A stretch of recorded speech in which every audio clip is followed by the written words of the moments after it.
tiitaange ahwaal yawmil qiyaama lu dul dafay wax nafsi nafsi nafsi nafsi ñoom ñëpp na waaw mu ne ba mu des rasulullahi sallallahu alayhi wa sallam parce que dafa dencoon ñaanam bi moom mooy ñëw foofu mu naan ummati ummati ummati ummati sama xeet sama xeet sama xeet sama xeet fu ñuy jeexalee waxtaan bi mooy képp koo xam ne kii jullit la te mi ngi def effort ci def li yàlla santaan di bàyyi li yàlla tere na nga ko moytu waaw boo ko moytuwul yaa ngi ci danger xam ngeen danger bi ban la moom mooy yàlla moo nekk sa contre mu yàlla mooy sa xulóowaale yàlla mooy sa xulóowaale moo tax yàlla daf ko waxal boppam ci hadisul qudsi mu ne man gis nga dafa njëkk a wax man aadaali waliyan faqad aazantuhu bil harb waaw képp koo xam ne ki noonoona sama wali déclare naa guerre sama diggante ak moom waaw nit mun na xeex ak yàlla moo amee lépp loolu nag toujours dañ koy bàyyi xel de man aadaali waliyan faqad aazantuhu bil harb mu tellax mu naan maa taqarraba ilayya abdi bi ahabba ilayya mimma aftaratuhu alayhi waaw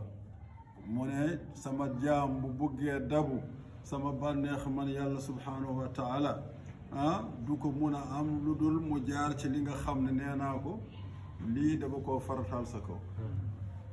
waaw maa taqarraba ilayya abdi bi ahabba ilayya mimma aftaratuhu lépp loo def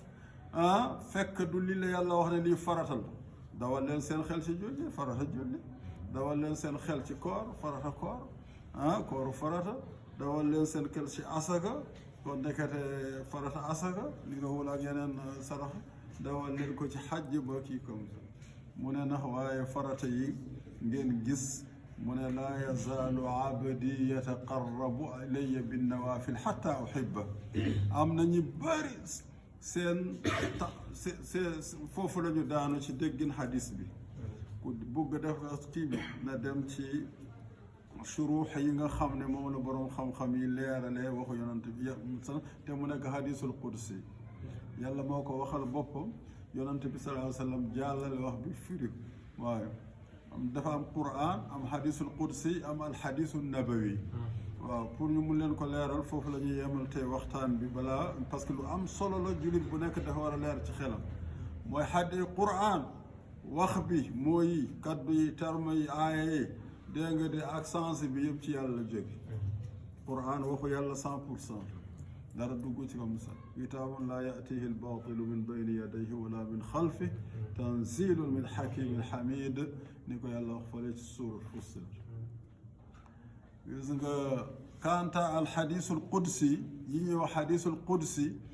waxyu la bi yàlla subhanahu wa taala di wax yonante bi muhammad sallallahu alayhi wa sallam du al quran mais moo yi nga xam ne moom la yonante bi leeralee waxyu boobu kaddu yi yonante bi moo ko tëgg kaddu yi moo ko sens bi yàlla jóge yonante bi tëgg kaddu yi waaw loolu mooy li ñu tuddee alxadisul qudsi différence am ak alquran kenn du ko julle allahu akbar rek nga tere hadisul qudsi déedéet kenn du ko julle waaye nag ahadis qudsi yi tamit boo deree ci téere xam-xam yi taxuñu leen bari torop boo leen doon boole ñoom ñëpp passé wuñu 100 ak li fi nekk ci ay ahadis qudsi yi bari wuñu torop waaw comme léegi li muy wax li ñuy wax ci lu aju ci koor moo xadis boobu di wax as-sawmu lii wa ana ajzi bihi xadis qudsi la koor maa ko moom waaw man maa koy fayal sama bopp du ma dénk benn nit na ma fayal sa woorkat yi ci woor li ma ko nar a kii moo tax li ma ko nar a jox maag moom rek ñoo koy xam keneen du ko xam moo tax xel mënu ko takk waaw moo tax bi naan koor ma parce que secret la bu dox diggante jaam bi ak yàlla na boobu hadis qudsi ahadis qudsi yi tamit lii existe ci ahadis nabawi mi ngi ci am na ci yoo xam ne dañu koy wax ni fekk wérul buñ la waxee wérul du wax yàlla la ñuy wax ne wérul waaye nag charte yi war a mot ci wax ba ñu koy utiliser gom ko te ñu ko jëfandikoo yooyu mooy kii comme loolu xam-xam à part la waaw mooy xam-xam ilmul mustalah ilmul jarh wa taadil al diraaya wal riwaaya loolu benn affaire la waaw kon hadisu nabawi yi nag sens bi maanaa bi ak kaddu yëpp yonente bi Muhammad sallallahu alayhi wa sallam moo ko wax wala li mu def saxaaba yi daal di koy nettali waaw waaye nag comme que wér na lii wax di wéree mu nekk sanad muttasil mu nekk encore siqa ak yu demee noonu ba sart yi jeex mu ne loolu dégg nga day la yonente bi la yàlla subhanahu wa taala wax ci yonente wa ma yantiqu anil hawa in huwa illa waxyun yuuxa moom du wax rek pour bugg a wax wala bànneexu bakkanam waaye waxyu la dégg nga de bi nga xam ne yàlla daf ko waxyu maanaam mu daal di koy dee jaar ci direct jaar ko ci jibril mu ñëw wàcce ko mu xalaat bi ci moom mu génne ko kon man aada li waliyan faqad azantuhu bil harb ma taqarraba ilayya abdi bi ahabba ilayya mimma aftaradtuhu alayhi wax na laa yazaalu abdi yataqarrabu ilayya bin nawaafil xatta uhibba waaw li ci topp nag foofu la wóom yi damm ko